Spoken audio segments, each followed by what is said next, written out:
law. Today we are gonna learn all about rain. We are going to find out why we need the why. That's right, Jimmy. Come on, let's go. Rain brings us water so plants can grow. You mean we don't have to eat any vegetables if there's no rain? Oh, Jordan, we wouldn't have apples or oranges either. We need rain so we can live. That's true. Plants give us oxygen so we can breathe. Thank you, rain. Rain helps fill up rivers, lakes, and oceans. We use water from rivers so we can drink water when it isn't raining.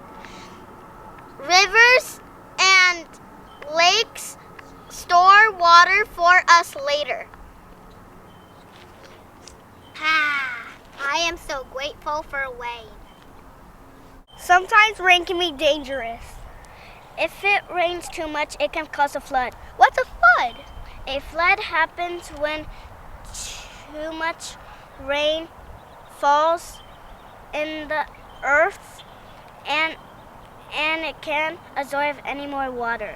The water rises and can damage houses and roads.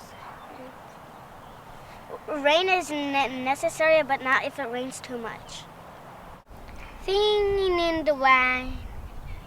Jimmy, it's not raining. I know, but I want it to rain. See you next time on Science for Kids.